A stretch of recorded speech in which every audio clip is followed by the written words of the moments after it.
Madi Tunkara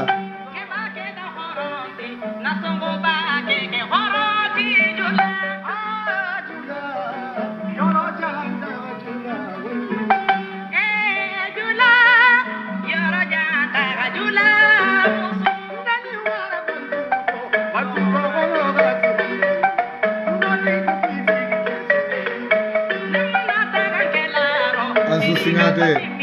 ne konto Madi Tunkara Kinkunta Bojang ne konto bake Usemi ne konto bake Almin Sene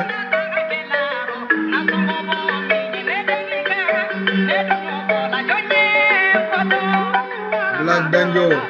ne konto Kurbal Touré Bandinga Boyo Almin Sene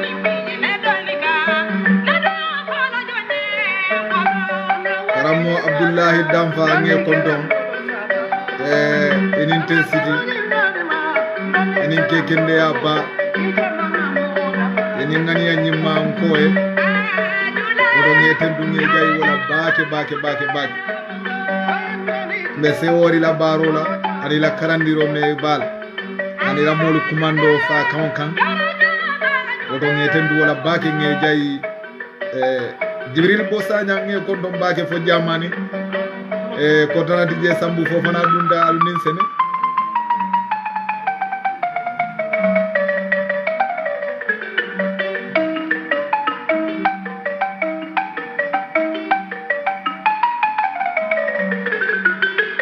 Kausu Sima Almin Sene Alaji Jaite Musa Sonko Almin Sene Ousmane Diara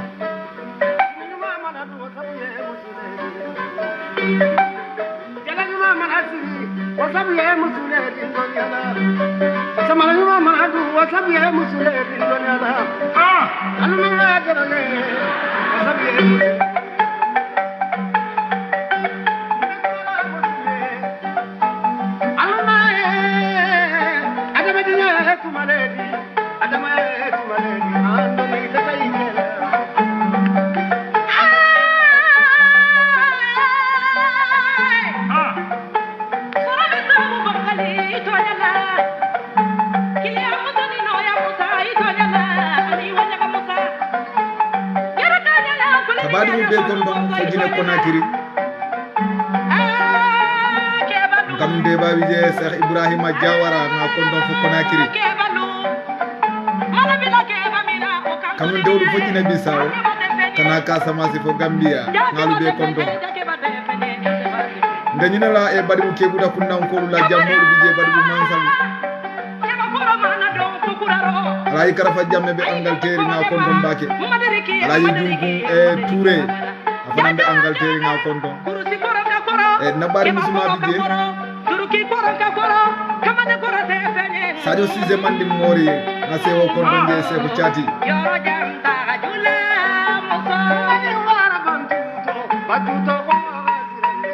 Sadio Camara nge kondom fo Italie bango kam Milano imo kenne ifabadi Akele mo follow di me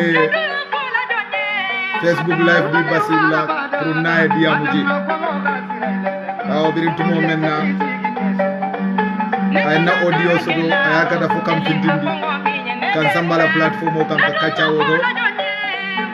Akele mo follow di meyo ke basiri woto tenyina la sa Ibrahima Kante nge konto mo kende wa alayka salam wa rahmatullah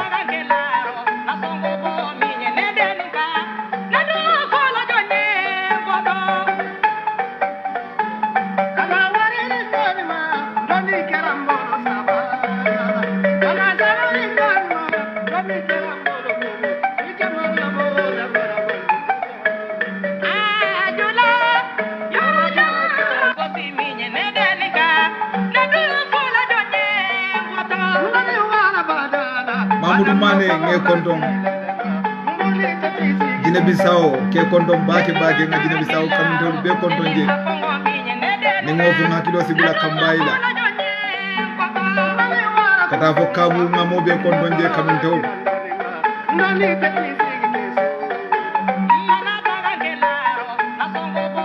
Jigi Sane nge konton bake mubarak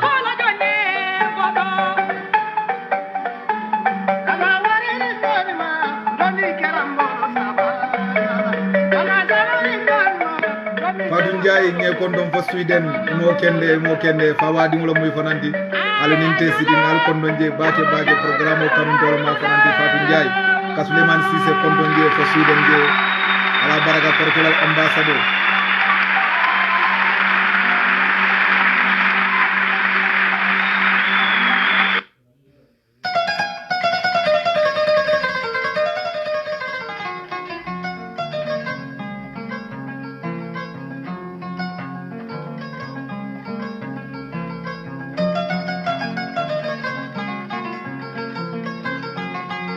Jobaluma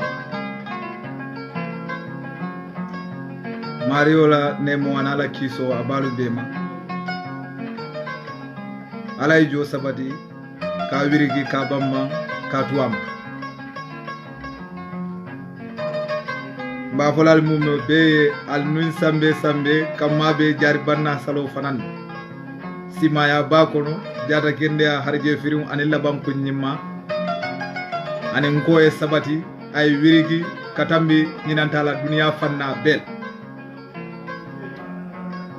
be kisani ne manim baraka danila lafoba muhammadiye abdullahi dimma aminata dimma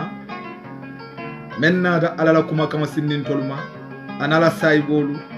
anala dimba yalu melkita sirifu bungluti fo janni nyola juru jolu tem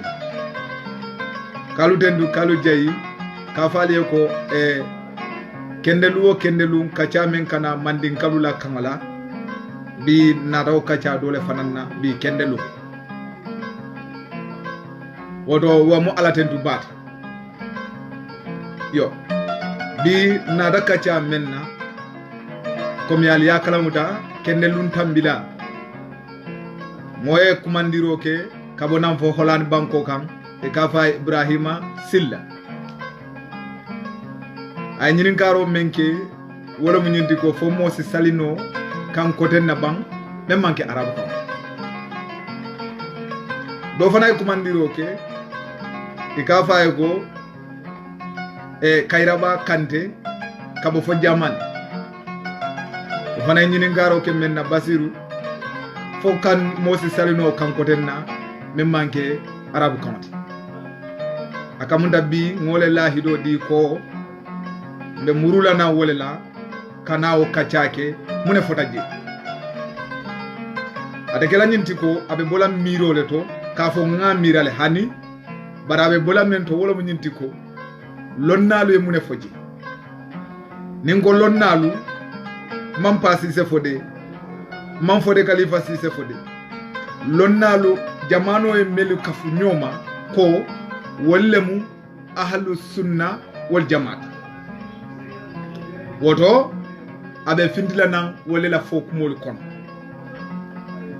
woto say membente kam wolo mu nyinti ko ye mune foje kariye mune foje say ite hakilima membe lam moyrola kumodu de telebuli ye jom ibe jomale ta bawo ka nyofata dino kono ka wali nyola dino kono o manke keledi a manke sonkati hani nyili kiliwo kilin itay momoni nasilota arjanna bi jeen ota kamunda bi nadawo kachale ka ala dani fa sa sono yandi mbulu kadum adama dingo tulo mandali kamem moy ni ya fa ya dorom akilo jama bije abukatari ya katano kadum muno amandali ka moy bari wo ayla dali bali ya ka moy anin ka foto nyande wol manjam wol manke sila kilintide inene man do moy o mu to nyalati wodo say mbe men kila dorom nde wole kacala badingude wato kanata ila ñinin karo Ibrahima Silla Holan inin Kairaba Kante Germany ye ñinin karo ke lonna dola me yalon ko Canada yanolo ma bota Canada e ka fae Zabir Ali asikeno mo jama bi jam atelier lonna lon a 40 Holland ne ay university ke dame e ka jele kumandi Toronto University manninga kangoto wala mu jaba dati yo university o mangen to lakandi bari mannin ko ka university kumandi jaba dal ajida jaba da mento wala mu Toronto la jaba dati ay PhD ay wala so ala baro be lori mole kan wala mu imamu yati anin dawa ne dawa moy dorom wala mu kawandoti idumu ila sabili rabbika bil hikmati wal mau'izatil hasana woto dawa abota kumandiro le kan ala men fo mole kam misri mol ya mar ko ye kumandiro ke kajomal kumandi misri mol tende ibe kafiro le kumandi lana kabo kafiriya kono kana misri na kono woto ala diyamo mu wolete kabiri ya nyinin ka ko fo salosi dano kankote na bang menden arabu kanti ate men foje wala mu nyinti ko salo kandola amanke kudi me ya lonko haramole bije bar nimbe zabir la kumo fola ayo kumo fo dalilo men nam binadum na wol konole ko lu fanan sambana ite hakili ma ya Allah moy ako amanke kasiti kasali kandola menden arabu kanti bari sai nin zabiri yofo ayo kumo muta jomale la bawo ngakala muta ko dino be lori barama nani le kam bi nanin dino ma imamu nani abe lori wole kam wa imamu nanolu lonnali yolle kumandi ime fan kumandi ko nahanu ahlu sunna wal jamaa hanide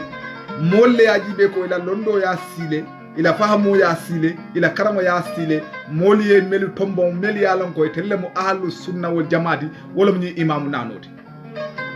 imamu nano wol mu jomalati wala malikiti safai ambali hambali anin hanafi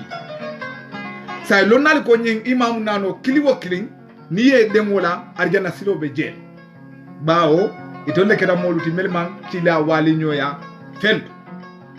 woto itelle mo ahlu sunnaliti ni bulata safai noma ye safai la karanda yo drone tati like fasari nyaal ala dino landi nya kitabolu wole te niyo ta wala ni hakilo tata ni bulata je arjanna be jele ni bulata maliki noma arjanna bi jele ni bulata hanafi noma arjanna bi jele ni bulata hambali noma arjanna bi jele imaje kitabo mariti ko magsuratun sammaituha bil jawhara sakilan lima sanalida minasada la tadma inna ila dunna fa innaha sumukadulu la yu'anu biddawa mallamu yusawir jawil ulumi wal hikam asba min nadamatin minhul hasa mallamu yumaris jawil ulumi wadugan asba min nadamatin minhul hasa maj ako duniya nyin ibe denna jomalle la aka lonna jomalle fo nyante donna mon men la ako mal mo men lam yusawiri ame sawara nyoya jawil ulumi lonna lula wotuga anin ala nyasilan dun cewul asiba min nadamati min hula hasa o mari kono fentiji na manke nimisoti alkiamal muslim baray lonna le fa ako ibe denna lonna la say lonna jomanu ako ni be sawara la ibe sawara nyoya la lonna lula meli ala nyasilan soto ni mo ke ite kamunda ko ali bahay mo wala mu dafi ngoti beyam falo ninso ba sajiyo ite kamunda wolela na fati ite la balula kadu muno ime del lonnala la me hakilo soto woto yara fam ke del lonnala me hakilo soto nafa balale de imaja ko ni ye del lonnalu bara manna fo lonnade de akol lonnajo malu meli ala nyasi dam soto 40 ala nyasi dam soto ibe den na wolela ni me de wolu han say mambo say lonnajo malle foji wa maliki wasafa ayyufu dila wal hanafi badahu abun hanbali imaj wa maliki ako maliki nyolu ibe den na wolela maliki lo o maliki wasafa ayyufu dila wal hanafi badahu bun hanbali maliki hanafi safai abu hanbali ako ibe den na nyillo na lonnalla jomallo moti wollum ahlul sunna wal jamaat sa nyil kili wakili niye de ngala drom arjanna bi jeel sayin imam zabiri ko nyadi al ali ako abu hanifa ko aya sambana la kitabo to abu hanifa wollo munyi maliki nano luti medialon ko taransilo lo muyti tonya ndolla west africa la taransilo man siaje jomale boto maliki kadu maliki africa talibolu fangali sotole ay meli karan wayati nani birum africa talibolu saytanan ini maliki yale nata bara manke ko maliki doro yemmen fo wala mudde ni ndole men fo wonden to nyata hani sa ko hanafi abu hanifa waya samana la kitabo kono ko mo monding ning atara ko muslimo lo muyti si salino kannalom mem muyti la kamati yemme moy ako isi salino kangalale itela kanwa yemme moy ala ila salo muta ako abu hanifa yolef bara manna dan abu hanifa la ako imam kurtubi aya samana ala tafsiro kono ko mo monding ani nyata menni nyata doron wala mu nyinti ko yesali kanna ite ka kawme moy wodo ni atara ko abu hanifa yo fo wo long man futa afrika wala mo fi ngulun to lumolu non wodo wakela bala fa ko leti de wodo abu mukbil kam men nyinin ka wala mu jumala mu kibarul ulamat kadum asiyada sanji wuli kilindi say nen sa misali no comme misalo kamadron birin abu hanifa la taymo fo kana bula bila abu hanifa yo kitabo bondabe janjandi dunia kono africanol mo karango to be kala bala fa baledi woto jumale 40 afrika jumale 40 fom mo lonno fo hanibi fom ma lonno ko at yeka wokam fo alay madama be saferin al qur'ano lay sisalino alale ko ni non arabol ka salila kan wala nyabe woto no mallon no biri abu hanifa la fokana bula bila woto bala fa balom ko sanni wuli kilin kemme nani mo fiul be dino kono hani sa la dino e ma bam faham fulanja ni atara ko fenke yo nati kurtubi yo nati ala tafsiro kono ko mo mondi si salino kannale ite kango mem moy ila o salo e muta komi ni de lota ko bismillahir rahmanir rahim alhamdulillahi rabbil alamin fo wala dalin yela kuli walaka ni ndo fana lota ko tentobe alay jabari donkulu marilo mahinalalo mihinalale saratilum mansalem aya futandi fo abandula ali bela salo abu hanifa ni imam kurtubi ko ibe salo bu muta fenne woto sa ni afrika ko iteli molu lom fo imam abu hanifa la fo say woto bala falo mu mbana be nyinin karo kala woto jomalo mu kibarul ulamati afrika lonna bal mu jomalati fo ani say manil lonno imam zabari manna tan tay tenteng amanne da ha tententa ako bi metungun jawma baleto kadum bi nka dimulu meli soto i jamali buga alqur'ano karandi na kanol lela ya portugais dinni ye ba karanda portugais kanol lela Angleterre e America e ba karanda o kanol lela woto wol ma wato soto ko e delikata arabule karam foye na sali wala woto sabe menyadi ako tongun abu hanifa kadiamu bi nol lunglela bawo bi karam be janjani bebe la kanol karanka mota sonkan kamola kankara namangi africano let wolle be kidiri wandi kwot bari maje ni lonna ko mote mola kankaran kan wota jareta bi Angleterre angalela buko ye kitabu kilin sambanan me yalon ka be authentic rin abe saferin kuriano la angale dindimul be yela dino fahamu ning wa angale kan ako abu hanifa kadiamu bilel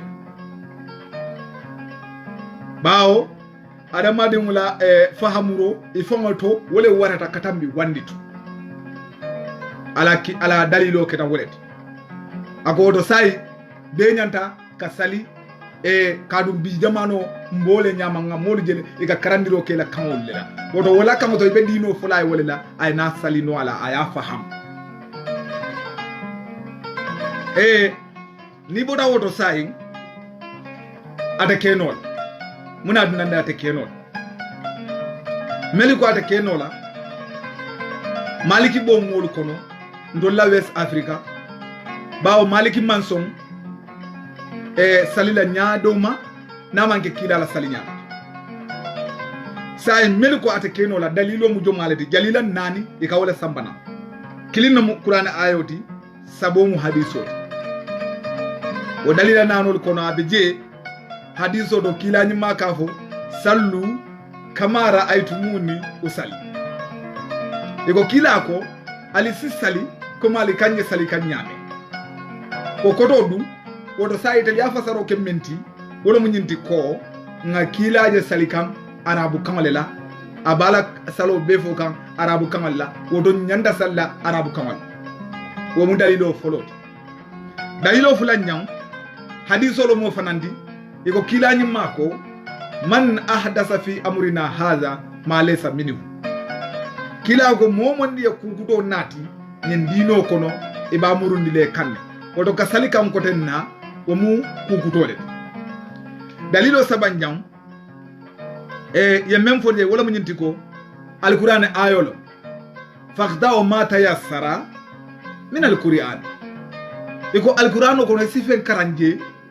yemmen no men sono ate tema iso kara alqur'ano ko dalilo nani jam wala mu nyinti ko inna anzalna qur'anan arabiyan idan dawole to yalo ngafo ele ko alkagar lo nyin bulan yaje nyin bulan manke proof de kaje ko alqur'ano arabu kam madoro ne jareta hani ni ayo e nyaato do man ndoro ibina akoto tarajele kana koto fali ga di dulala da mentende ayo la bandu labe nyaadile oto la bandi woto womu sibidina la programme o dimbo tula lori nje yo say wala mu wala fongote dalilol meliko salote se nyano fa kamle la hanafi ani melu lata hanafi la wala mu neke je daliloti dalila folo wala dalilo men sambana dalila say ngamen sammanam bi ngamen sammanam dalilo say nyindon be nani nyindon be say akamunta ye nyindon dabulle possible afla e ko nyaadi idele dalilo men nati wala mu alako ta'rifuni qabla an ta'budu alako alillon folo jannali kambatu saye nyinin karo ke menna alillon jannali kambatu gambia ngasu man janna gambia 99% nde ko wala muslimoti jolile ala longo 99% o kono me ya longo ya londi no kay jomalom alati ayo foye e gara salji muto la ha e kamune fo bismillah ya salji muto ha ila salji muto e ke damel be ku jolle mu je farloti jolle mu je sunnoti jolle mu je kanukoti jolle mu je wajibot nganyo nyinin ka balil insani ala nafsi basira mbem fallon nganyo nyinin kay hakilo kono jelle yo lon sanji wuli kilin kemenani gambia jolle yalo fula nyango e pareta ye bulo wuli ni sando maliki ko si sando jube ya fon seriada asyadu an la ilaha illa allah wahdahu la sharika lahu wa asyadu anna muhammadan abduhu wa rasuluhu allahumma azalni min at-tawwabin wa azalni min al-mutatahhirin jolle yo koto lo melu kaf yelo salikulo ka ye rasalo beke ye pare la soro la kan bismillahir rahmanir rahim fo wala dalin sora o sora diatete qur'ano kono yano jolle ya long akoto long itefa sabanyangu mendi salo nyin kono jolle mu je farloti jolle mu je sunnoli jolle mu je kanukoli jolle mu je wajibol ila sa salo nyin kono mune salo tinya nati nyata nyanta da dala nyaadi jumala munam kawlati nyinam badati jolle yo lo 95% do nyin kono nganyo nyin ka jolle yalo wodo say ni atara ko 5% gambia la karora wo doronne wolo 90% o be ma lonko o ko do muneti wodo han say man ala lo wodo wala dalila folo ko munyineti dalilo fulan nyam ye mennati ko ala taala ko atolu molu meli dan keneyata alikana lo salola foni aliyalon albe men foka ala ko atolu molu meli dankene yata ali kana ta salo ali kana lo salikulo kan foni yalon e kamune do safo basiru na alqur'ane ayo nyinjita dolo min nalle la ko kan ha to nyalo alqur'ane ayo nyinjita dolo min nalle la ko kan kadu munam wotumo misri mo dolo ma haram folo e ka dolo min no le eta sali yebbo nan salo la dolo min misri mo ka dolo min wotay mo janni ba haram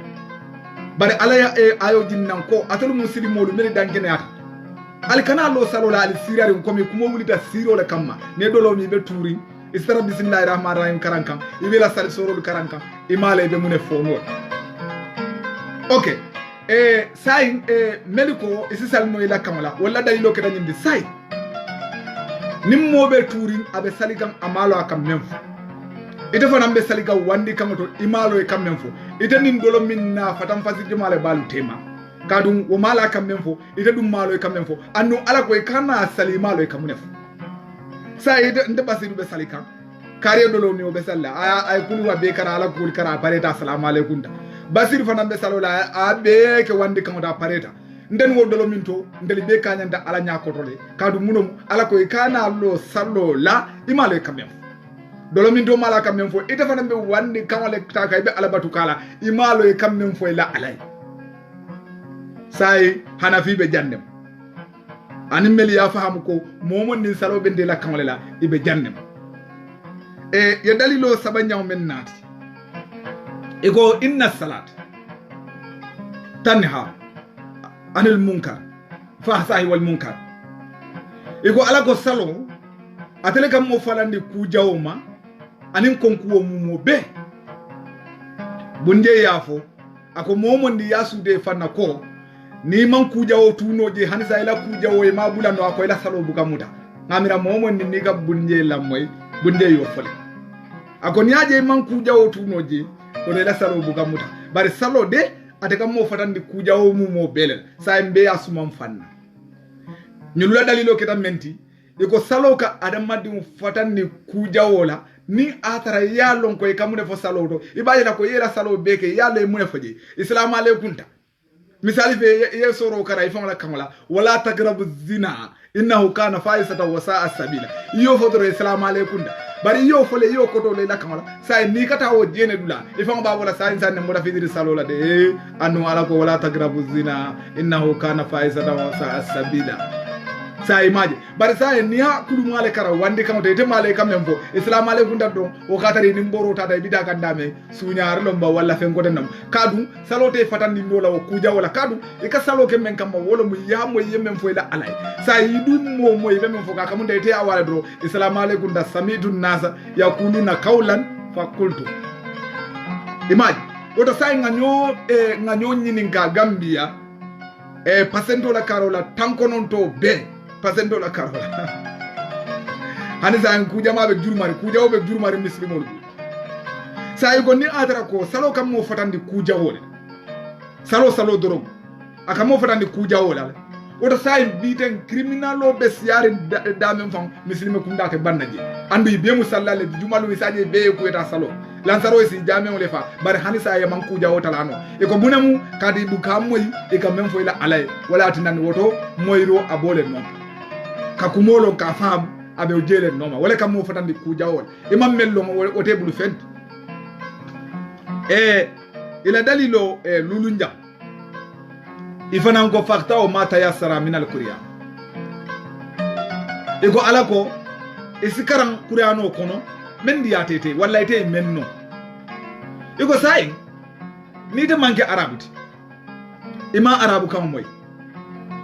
sai kanju male sonno yatete ma Qur'ane kam maka karam wala mi famala kam itali yola wala mu ifamala kamati wala sonno yatete ma ka karam katambi andu ngolonne mbentili nin alate ma ngolonne ngamira bite wahabi al milbekeri buka sonna salla majlisi alifal kom e ko munomu ibuka harafo le fonku harafu joma arabo la harafo e ko ka fo nyaadi bismillahir rahmanir rahim wala dalin wala lalin e ka wolef e ka fo nyaadi innaka jalika natiji jalimin e ka wolef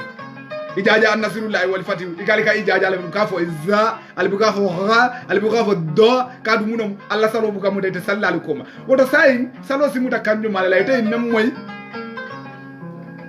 anu bunje yaf ikalika fo nyadi allah akbar bunje yaf ko wadanno anina allahu akbar nzinga kiloti fo nya kadu na fo nya janketa imantare ala kumandika bunje ko nyadi ako ni ko allah akbar ako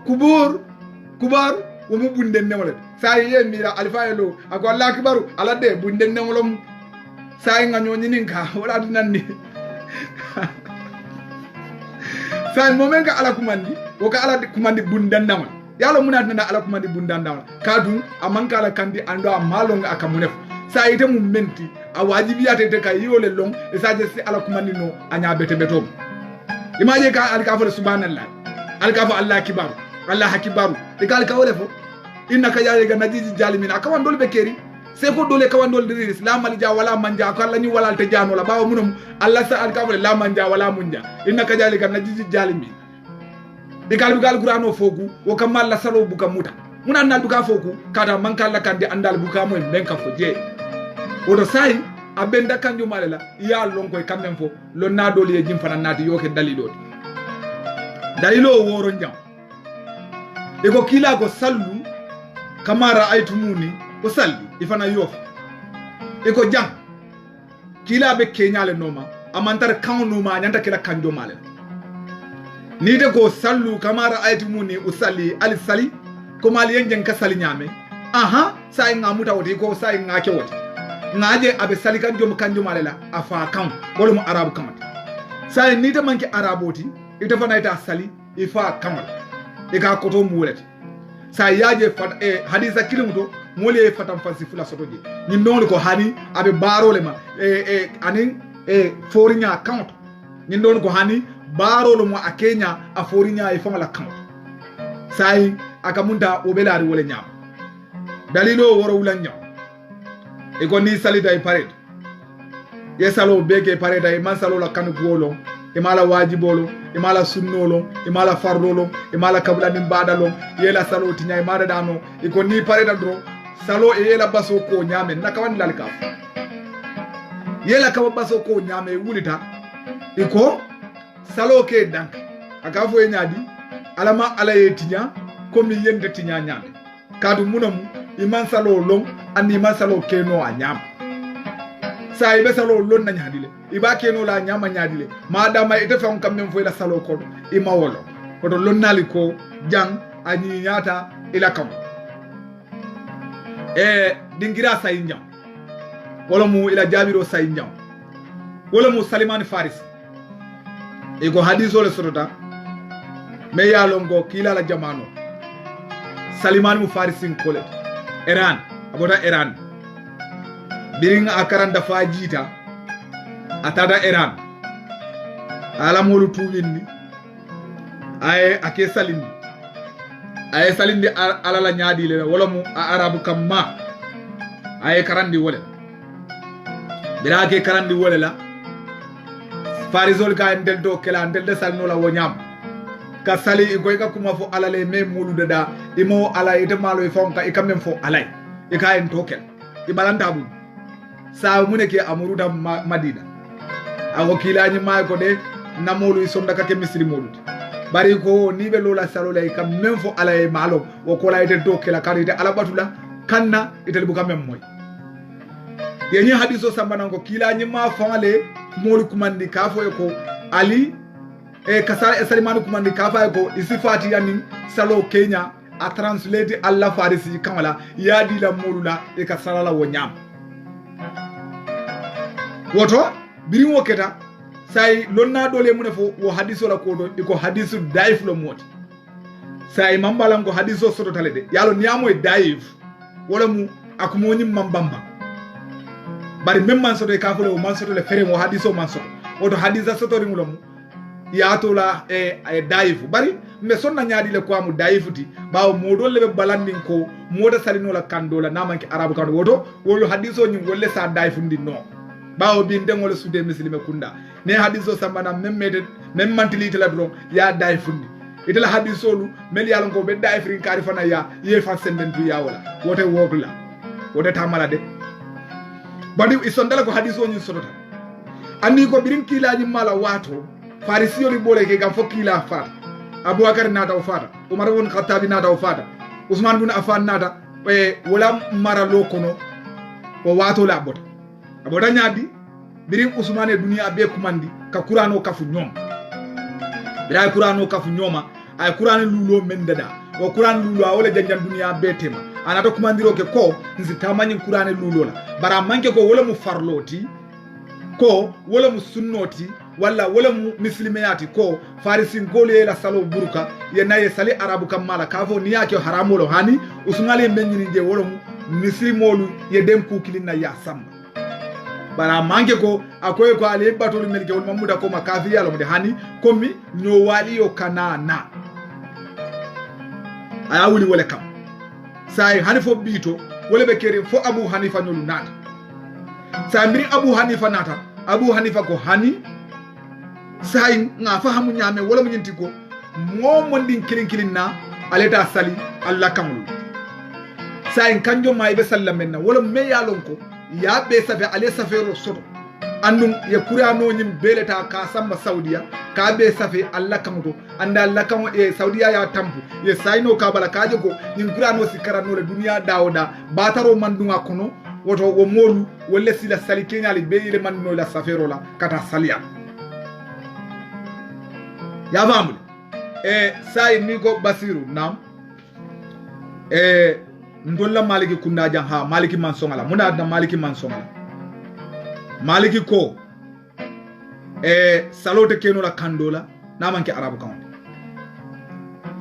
bari muslimolu alinga lo janga tilin ni ala tem dino nyim folo nyanta mello naje wala mo nyindi ko inna dina inda allahi al islam mbe sonko dino nyimu ala taliti motati kana son ida duronna kadu ngola sude muslimolu to ali dato ali sonta ko dino mu ala taliti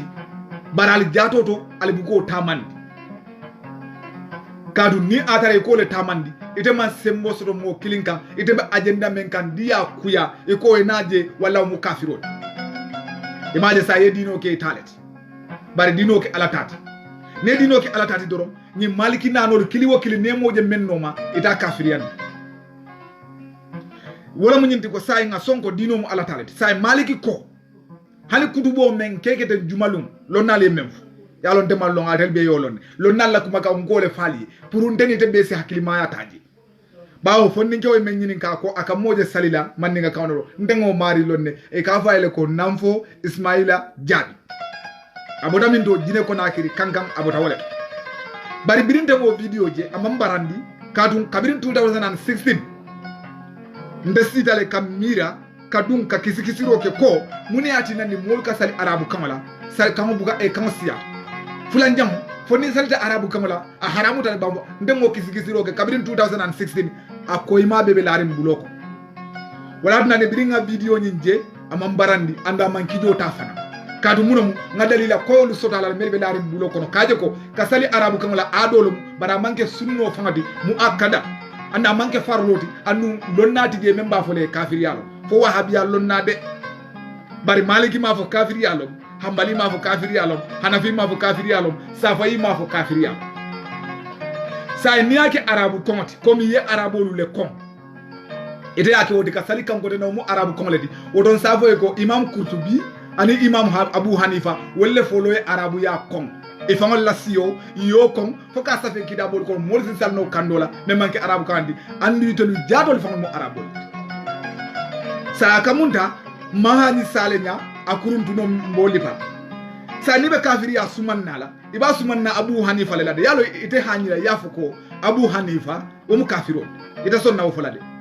andi ite sonna yafuko imam Kurtubi kafiro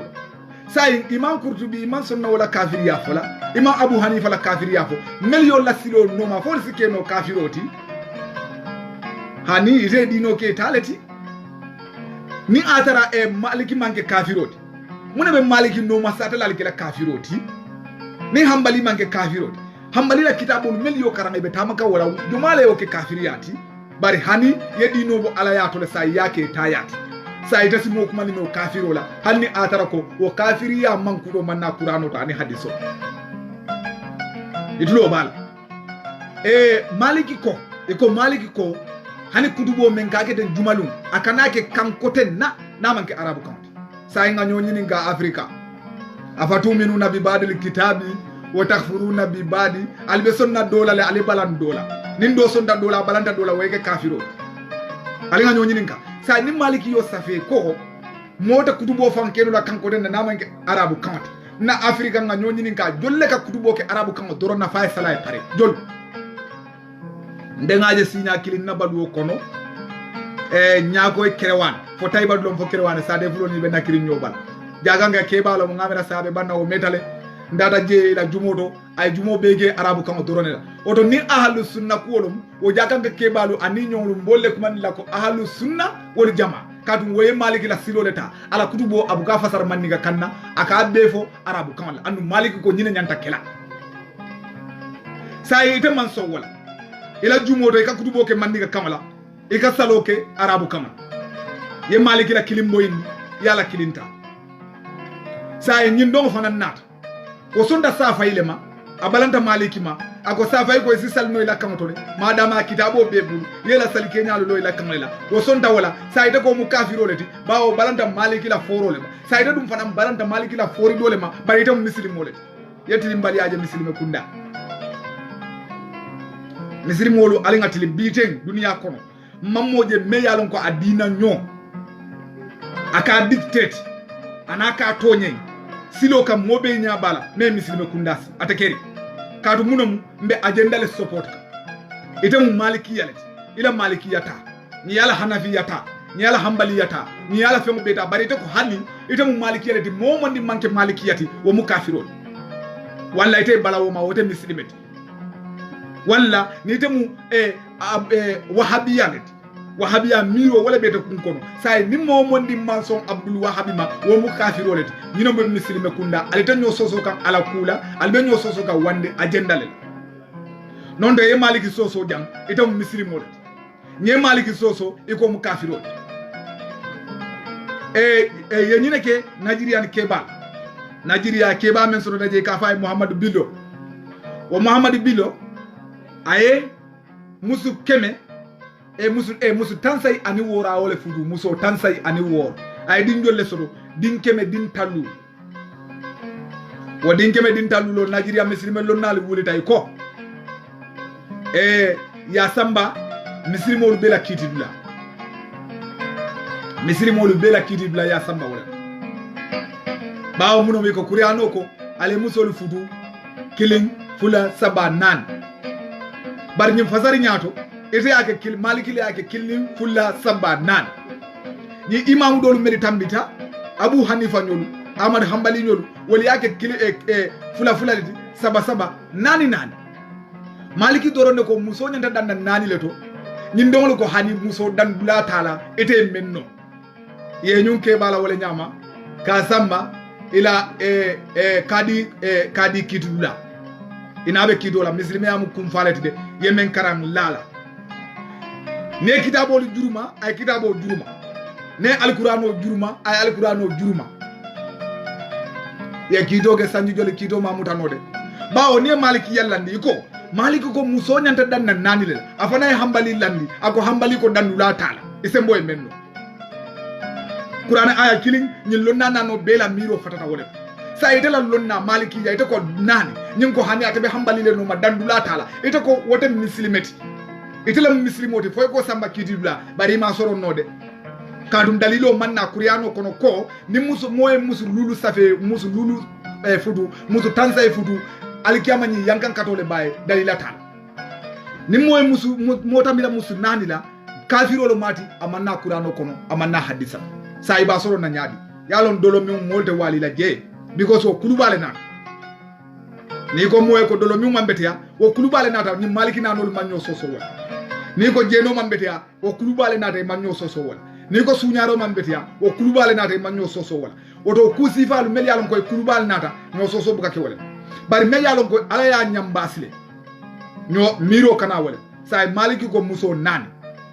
ahmadu billo man so wotola ade hambali taleta walla safa italeta e ko mu kafirole ba balanta maliki lan andi defam nakudu boy kake kandole la même manke arabu kamati ite fombe balandi maliki ma ime fanke kafirole yañin tilimbali aje muslime kunda ko nyande tamala ten ye do la mirota nyindo la mirota bari alla mirol fatata day tewo ke kafiro alla mirol andon e nyin kewmen e ka fote silla Ibrahima Silla anin kayda ba kante nan fo Ismaila Jabi amanke ko yakumandi conference la dina mo le sita almamol ya yakumandi wore biri sita e kaye kasali kamen na buruka ko e hanide dalilo le batinan lamba buruka dalila joma sa nga dalilo lande ala yole fo nali mamben kudo alenyo saba kudo la fat almuru kuriano ni hadisoka ay Buhari landi ay Muslim landi alqur'ane kamelu landaka akoy ko sa ala samba nan kuriano kono ko ala ko mun tole ni salita kawo kanna me manke arabu kamati ila salo mamuta ala findi walla hadiso fele lari Buhari fele Muslim fele lari ala findi dina bari yalo muslimo nin ko banda bulu ka men fodro wala mun di ko ndel man sula dalila la abu kakele babulal wote daliloti wote dalilati de sai ni adara ko ite ka manyana kira sai memen nyinin kan ni ila ta hambalila taran silole ite salita kawo kanna men diatete sai wo kan fo police men obi jele ko ala ko nimmen salita kawo kanna men manki arabu kamati e mu kafirol di amanna kan fo ngala ko ala ma natinan qur'ano ko kafu ko ala bato sikeno kanjo mal wala tan ni ndon la dalilo do bi je nyina tam mo sambana dalilo konon don jam e go ala ko kila nyimmabe Ibrahima la silole nom mislimi a siloni ala kila bole nom annu son tawala kila ko amanna billahi wa ma unzila ilayna wa ma unzila ila ibrahima wa ismaila wa ishaqa wa yaqub ay ayo karam faka fuda me ma utiya musa wa isa ay nabiyo molbe kafunyoma wa kola nahnu muslimun ebe sonna nyine la ko yena keno muslimon sa ina dalilo mumenti wala munyinti ko min ala ko ala ko kila ko ibe ibrahima la silole noma andu ibrahima wolu kasali kanjo mala dum muna nandi kila man sali ibrahima la kamala ni ala be sularin kamala ko bato nyanda kala kamomenna sai ko kila ko ibe ibrahima la silole nom bari sai ibrahima ka ala bade kamomenna muna nandi kila fana ma ala batu kamanina ni atara ko ala be sularin kamale ma hani doli ko kamote de bato ala be sularin wolema kawo kan sain ala ko kila ko abe Musa noma abe Isa noma Yakubu fokata nabilla Isa wole ala batu kanjo malema oto ni ala be sularin kawlema oto kila nyanda wala kawle taala bari maje nyili kili wo kili suratu yasin ko ka fo nyame kilariamo nga kila molu la kawle sain ni ko nyako basiru wolu e molki dunia beka yori kila molu doronne kan oto wol sisal no ila kamol doronne aha wala mun ndiko kila yole ki dunia beka ha budu sai mbiriye kila ki dunia beka sai kanjo lebe kerin dunia beko no sai ni aki dunia bele ka oto be ya fahamu ila kamola ite abarandi wala moli yaje tenne bari kabirin Abu Hanifa la wato ani molu man kambenje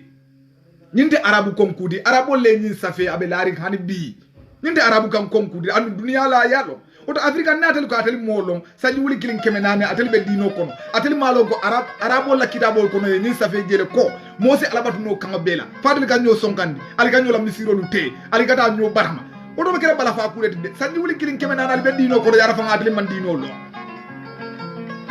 on bala fa lati ko afrika o mu jele fe yalati de me mo le jele ndi kam fangol ma saji wuli kilin kemenane Muslimol ko yela suya lo menti Afrika muslimol wala dinoti bari yara fa wol man dinolo sani wuli klin kemenan foy ka kele modo la miro kan ika dum mola ko da kono katala bla beti nya modo la miro kan ita sonda nyin mira dola ni sonda nyin mira dola andu melio bondi woli be jamane kline ne ma nyo kelen andu arabo lo muiti muslimol ala nga nyo to nyam bula Nigerian kalifani ya ndile kitobe banna dum men ay alqur'anu le lande akoy ngo ala ko ni moy jeno ke nyim policemen wala be kala be nyine kala ni moy dolo min asira dal be nyine kala ni moy jene dim wulu ali be nyine kala sa ala findi nan qur'anu kono wala sariyan kitabul kono wala ali afindi nan hadithul kono ko ni moy muso fudu men si ata muso luluti muna nyankan kat janda kala mu yangan kat le nyanda kala ala findi atije wolu ne kidio banta kadu yalo ngate je ala ma fo moy ko ni musu tankeme fudu ni yangan katole be je maliki le yata landi ko moñanta danna nani le aya kilum fataro al musori ñini kellim fulla saba nani maliki ya ko den killim fulla saba nani ñim fasar la dol ko hani amanke killim fulla saba nani ak mo fula ledi saba nani say 2 plus 2 4 ne fula ka fula ma ye nani le so ye saw ka fu saba ma ye woro le so ye nani ka fu nani ma ye say le so so ne ngili be ka fu ñoma siata e nanoti le woli ya faamu le ñam bari mo bu ka kele wala muna nanda afrika fa ni moy musulu ñini al ka faate al mamu ya wo kitol botam do wo be misri mo la ñoo toñam wandi miro yedo ke kafiro ni moy misri ndolla al gambia ni moy musulu lo fu di bala fa al sali jamin e kate mo sali mila abukata jamin kadu munum ay jumale fa ngaw sari abe sari an jumale kono wala sambana al sari an jumale kono no bari munum ñoo toñam lafta wala al nga fata ñoo toñam ngo malikiyata hambaliyata sala hanafiyata ni maliki nanolo alita la ñoten nadiyate ke wahabiyoti ya abdul wahab la mirota bar ni mo nanolo lonnal yolle recommend ko itellem ahlus sunna wal jamaat sila wasila tajam ibita arjanna say munad nani tebe arjanna silo kela maliki doronati atari ite fo mandara sonni maliki la kumo bem ya len demu maliki yale nda sonda maliki lem bara manke ko sonta male 100% no jang ndela miro mantara woto ni ndongole men fo wolente convince nsonta wolen ko Moses salno kawo kanna ni atara ka be saferi ya sign kaje ko bataro mandurge ndela miro yoleta walla ko mo fonya wala dum dande sondo mo bari nadino 99% o be ngabe ta malikile bulu yo bari maje ibuka kutuboke arabu kanna iko ke mandinga kamalla yake suruwa kamala yake fula kamala yake gola kamala andu maliki ko amanyana kila wonyama inanda kila arabu kama doron ibe balandi wala ibe bankeje kafiro so ni no men balanda maliki ma wala kafiro nislim wala nga nyoto nyambula nga honest nga tilim min ala tema tilim malia ali nga bula mislime kunda bi nyoto nyamu wata mislime kunda bakel wandi miro la ko kam sa ni de ko mu arabolu jawolet woto jawya folo imam hanbali la ye jawya folo kurtubila wala mu arabol le dunti wala nyin ko mo fo sa en basiru nam daga sali kanjuman wala mu nyinin karo daga sali arabu kamal katum nadino ngalo arabu kamal la makaran kan kotento namanki arabu kamal biite ngasali wala bari atakela ko nim misiro be mbalaja simvada mu antan saba nga misiro soto simvada tan nani ngana misiri do soto misiri fula misali kam ni misiri do membe mbalajan simvada nya muam woli kasali angale kamalla walla ikasali arabu kamalla mandinga kamalla walla ikasali kam kote na memanke arabu kamati ndafola mbe misiro tula jede kata misiri do bayindi men kasali arabu kamalla hanin to kila de sa mbitarra ko male ay salindi nin dara jana nin men ka arabu kam foto o fana en salindi bara manke ko be sawna ni misiro la janne ngata misiri do barindi ka fa ko nin ka sali kan dole la hani ay dole la miro ta men fana mu ahlus sunnati wal jamaa o to say arjanna bi je fanan tole annum to mari konna ka fo muna dinda man sali arabu kamala o mun de la problème leti aka salintele iko iyaka na abudu wa iyaka nasta'in anyetele batula anyetele mataral mbetele batula mbede maro nyini ne sai fo itele moti fo alalo itele moti me dor ka fa bangal kawandila do moy ako mu feyalet wal mu kafiro let ima abu hanifa kafiriyan dala talibo le bole kafiriyan ali ngati limbali abula ngato nya fo nyoye imam abu hanifa kafiriyan di men sonta abu hanifa la ko le bole kafiriyan yo tilibali ade bawo ite mu maliki ati misali fe bari maliki ko ite fana kana kutuboke kandola na manke arabu kamati iman so wala ye fanke ko misiri molo muiti wala ke don tolula aman so do sai ninyi moye nyininka fokila ko mosi salno kandola men manke arabu kamati ani kila ma fode bari fana ya mari nyininka fokila ay kanne fo banko salosi keno kambenna ataje de ni moye nyininka ko kurano ko fabi jele siksali no kandola bam men manke arabu kamati avay hani kurano ko nati jede bari fana ya nyininka sai fo kurano e kanne fo bam ko salo nyanda kila menna na manke wala salo mamuta fo kurano ko nabi jede atije wala nani lonalla miro falata fatata jang kadum akuluba manna qur'ano to akuluba manna hadiso sa miro falinta sa ni mon nano be sa ite kilina miro ta yeta arjan ni no mira dota ayta arjan ilafta fulanya ko ni moye kutubila miro ta walla ani Abu Hanifa obila jahannama ito fulako kadu nolo moto ni nol bi jele folo andu ite hanila hani jamata muslima takiri memba fole Abu Hanifa ne kutubi be jahannama le wondumo arabo le so wole fanne kom fo komi bi menga ke mandin ko dol la ke fanko fo bi e wol mbole nyama fo wol mbole nyama ye fanne kom bam fo ilafta arabu yale du benna ba non kasali arabu kamala adolo amanke farlo ti wala na lonnal la mirol fatam taji odo muslimolu ali nga fata nyoma nga bonyo kafiri anda ngaje ko ngafo alayelo ko iyyaka na'budu wa iyyaka nasta'inu ihdinas siratal mustaqim ngamira Facebook waro do tambila jam wahabi yal ben defa no majanni e gon de kafole Umar bun Khattab mugafo anyama bugafo e gon gafole ko Umar Kaisu e bugafo nyama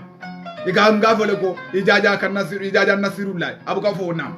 igo nga iga fole ko imaje kata bulari no manyine la kombu ka fo ko odo nasalo buka muta odo sai Abu Hanifa enda handile sai ngadi adi manding ko Abu Hanifa la ma fa mende bi mandinga Qur'ano be keri manding ko tata mo million tallu odo mo million tallu lo be Saudi yo kitabo men dila ko al sinin karam nole woleta sali won Hausa le nila kan kasafe Hausa mu million taworo wula anil lulet ye Qur'an kilinda daba Hausa be sali wala yamoy fenko tata na tondi Swahili tata million tallu wo million tallulo ye sali wala image angale li bole nyama français li bole nyama fonko li bole nyama image yakate Abu Hanifa kadiamu nyen dulande la Cheikh Imam Zaber ay ko mo nyim fanundi ten woto silla inin fenge adondi kayraba kante yina malla jinin karo jabino fo salil kamale fota salo nyanda kala menna kam manfu fo sa kamale fota ko ni man salo ke arabu kamala amanfo ka fo ila salo mamuda walla kafirul amanfo ndebi den gasale arabu kamalla bare Abu Hanifa la nyindula ngoleta katami malikiyal komi defana ye kutubo kayele mandi kamala jola kamala fula kamala imaje defana yo pigje andu maliki manso wala bawo munon wala hakilo ta kaje ko inyanda kumo men fula jumo moli kata misiro tole ikasi ka alima mo lammoy oto ni mandi ngol bi jeyti abbe fo arabu kamala defa mo nene o programme ko jam ka manyana kala imanyana tala kawandu la fama be siri dolal kono e kabe ke arabu kam foto ibe siri mandi ngol kono e kabe ke arabu kam foto defa mo folo yo kondem jan kadu amayu amanna fa soto woliye muna tunandi itata le puri la mario kam mem fo yewmoy woto sa ni te abeke wandi kamati momoy na fade te la salola ani ite silani no la alanya imaji jam deni te be sonda ko mo manyana sonna maliki lo kumola nyanda je jolon nan so maliki la kuma do ni no me ajolo wala be la kafiro di defa ma ajolo muslim mod yenti mbali aje muslim gunda wato sida sai membiye wala mu kafanundi bawo jammu fallo karanta balati kuma abebe fola jande ni atara ko lonnal le kuma de bola nante kun kono de bawo de ngalon ne ko manke alhaji mbalu fodewti jalolu ko me ko alimu kullu fandi ndemange wodi den demal londe kana fo nye sek basiru yalon kana afonye basiru ndemange segote manke lonnal la ko nadino pour nga fahamu nya beto wala nan kabula lonnal no mangaf kizikizir kullu fandi ngana janjandir kullu fandi nat ka kizikisi ye mune foje ngana janjan wala nani ngoy basiru ka janjan sise ni nga kizikisi na pareta to bina janjanda sa ni be sosoro kere bita wala soso ta Abu Hanifa soso afay ko ay dawa men ka kitabo men safe ko molisi salno kandola mente arabu kawdi afo ani Abu Hanifa ko monden toñat yeta bala wala sa ni la alquran ayolu nati yela hadisolu nati say usasim be nyinin kala itani Abu Hanifa jumale arabu kaw moy he basiru ala ko tonya Abu Hanifa le arabu kaw moy itani Abu Hanifa jumale qur'ano fahamu nya beto ala ko tonya Abu Hanifa le qur'ano fahamu tet itani Abu Hanifa jumale lanna ya warta ka annuma ala ko tonya Abu Hanifa la lanna ya wala warta ka annuma itani Abu Hanifa jumale mu ahlus sunna kende ala ko tonya Abu Hanifa wolum alusuna woto ila kitabo landi ida men ka diamu de ka Qur'an ayolu nati e ka fo mo sadaka wo kanna wo bo haramoleti imari bita jahannama ite man ala long Abu Hanifa ite man suute duniya kono londola arabu kam moyola ani ala nya sila nya la katambi Abu Hanifa la woto Abu Hanifa la kumo moli bole mutala ngedela kumo funju nga fayi kam wode kala de ite fam daji ko la karola Abu Hanifa le be nyaata ite men be siring Saudi Arabia kata si kaba balaje fo kaba balalo fo ikana talo le ke koma e ka ko ke kafiriyat e be Saudi Arabia je men fa do nyin kitabo be bulu jere ko mosi salno kawo kana Abu Hanifa la kitabo be bulu je foyde molo ite la nyin Saudi tabe ite molo nje ibe Saudi je kata lo kaba bala be video dada pour mol ta ba seko karanda se yarete man kara isa bari ila ko mota tala Abu Hanifa nyaala de yemo fengo fengo Abu Hanifa le yolo teti man ahdatha fi amrina hadha ma laysa minhu Abu Hanifa le yolo teti sallu kama ra'aytumuni Abu Hanifa le yolo teti faktaw mata yasra min al-Qur'an Abu Hanifa le yolo teti woto Abu Hanifa le wajibiyata atella ko kallankiyata atella ko suuteta fanan kanoma annu duniya yole kumande ko arjanna bala silole noma woto wole lonta kabula wo noma katambi tela nyano yelo kaba sando ye video dadaje ya mol kafiriyandi tede moduni nola arjanna ite moduni nola jahannaba mol buga foyte ko iyyaka na'budu wa iyyaka nasta'in yenyi ndona silole ta nyi ndona silota abula je bari yalo mo fale misrimo la Allah nyin kelo be Allah nyin nyo kelo be Allah nyin nyo konante ya be Allah nyin fadin kuya be kala dino ka dinante mo falele wandi agenda wala billahi wallahi tallahi misrimo etalo Facebook ay account o yele nani rola ay ta tara molu ni laje ako ate o wulindi ahlus sunna le kam ate o wulindi dino le kam dinata ko kumari kilun kana fatile ko inna dina dino de indallahi alaya al islam wala muslimiya ali hakilo be min tole akale ko dino mo ala tare sa de kanda molu neni ku ala la ko to nyaadile ali ko ala kulo moti ali nga ko nante yabula nga nyola agenda sobo nyimbo ko political party be nyami barola agenda e boleto ni nombe UDP da agenda ni nombe PDOIS dino bi na dino be mbulu wala nyam nga lonna agenda to nga nyo respect nga nyo bunya nga nyo xoram nyele kili wakilin imanyo kelendi imanyo neni ime kundu nyola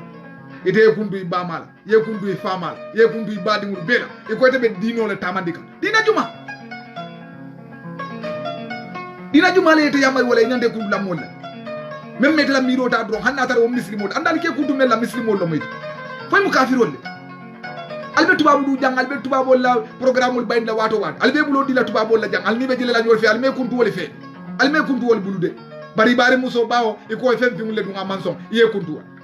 ibama o kanata kamadula wo bang ye kundu jana o kanata bidam muslimo alquran karandula ye kundu ite ke kundu muslimo do lon na ko dem muslime o dino mu ala tale no ite dino ke tale nino mu koti me yalo ko alinga fo nyoy me yemoje salla kanna ma fo kawme man safede kamire kun kono ka tembendi wondende yaje namfo Ismaila Jawi abe salikan kaw menna Saudi Arabia le Qur'ano nyim populis itele abon anin Turki anin janatondi Egypt itele Qur'ano nyim safe yadi mannin ko lay kal takra wo Qur'ano aka sali wala la dino biya ka ke wala Saudi Arabia bi yo Qur'ano safe yadi la sanji saba ye mo le bula autorité le bula kasi wo Qur'ano manninga ma kunto sanji saba ka kono kisikisi ka karam lera to lera harafu to harafu sanji saba ba kisikisi ka otumole nata sayni ko ala dina say telephone ka kontena fandinala ka jindi lajine ka jindi mali ka jindi dula beto woto nimmel ma autorité soto wol manyana salila kankotenna mende saferi wo nyama bari kawokan ni atarabe saferi wo nyama wolu sali no wolal Abu Hanifa yole fo lon nalo mati me alon ko molbe bulara fanan nom ya famule yo nyinom koti je nyone amanyone ni si munam be ka sali alale amanyone ni si karibe fongola karibe amosi abu ga foyte mbetele batukam aka membatu ati woni wote ma bari munamu nyola ajenna ite lafta wede mu wahabiyal memma wahabiya miro soto i jawolo modi ite mu salafu ledi memma salafu miro soto i jawolo modi ite mu ma sallahu ledi memma ma otumon na alifal de tay ibe tetende be nyo buñari jande be nyo hormari atari ite kita ite kukilinka na alifa majlisi bungol bija wole muso nyini nem sen data musu woro ibu ka moyta da yaso ngandi ko bita ka im kafiro lo muyti dol danda saba dol danda nani dol danda kili ila mirol be fatari bari bi muna munyinti mo be kira kafiro dal ye kundu nyola al ko mu ala kule wota ala ku dal ngan sabay wato si nina mu kacha do man nuti membo tan ali badi mawul Basiru Cissé komin dal dala nyamen kendelu nen kana ka do foje wodo bi fana ala en niyo siwoma ka manza dalla tentu wala bage ka jay sibidinala sa en mi dada mi wala mu nyindiko kuriano pam aji ku dali arabu kamala dalilo munet muna nandi ala kamalu tuje ka kurano jindina arabu kamala science kurano nyini nga ya famfo kurano nam ijida kanjo male ijida arabu kamala dalila jo male ka afama yaf njida la nyini la njida sal sina o fana lammoy oji kumul be etina moy la je ko salo e kala de to moy la jede ali sabari même mam foje ali kana o keje ali kana o keje nenen do ya ke janale ayola video je wotum be Italie ay ngol nan telephone do Sénégal aboda Casamance comme na tan do be sali ka arabu kam kando la même manke arabu kam ngay mo mo itala dalilo ko inna anzalna qur'ana arabiyya ngay ayo katan nyaato kana loje ayo nyorindi aya nyorindi ngay je koto fo ay telephone ko nduntulo ko dayam bulo image basa ni de ma arabu kam ba fele ha inna anzalna qur'ana arabiyya image ala ka qur'ano dindi arabu kam sa tanyato kuma koto be je alibuka je fu dan dal ka dan ko maji pour que mol disip dole fay wali bo lalo bula ali tilin ñoy yalo nga koy ni janne maliki ko tenne sa fayi ko tenne sa yi demen ben jibe kam audio bina fu dal demen ma kilin da dron sila e bang ali kana ñone ni ali kana ñoge kafiro mi ra ñole wol fatata dawo da band ite lafa musu kilin da dawot saba ite lafa wala nani ite dan dawo ni ano keme ñini yesali ponis men man fojede ka bo ne musu keme ñini la kira ñine be kile la man fode ali sabay wodo ñinom ko wodi futata dandula kalu dendu kalu jayi baki Allah wato membe ali kata kande kunni wulamoy amanke londoti amanke ndele diamo no wato fanal beti nga kuma do fo jam modol yolo na keme so molu fanal bulo muta Facebook jankeje wato wadi kanjibe wole londo men sodo ni nga sodo alhamdulillah bari e ben fe wato bela woto mo ala tentu bare de kalu dendu kalu jayi ka fale ko wato en so nyinela albadi ma Basiru Cissé jo balma mario jo sabati ka bamban ka wiriki ka tuam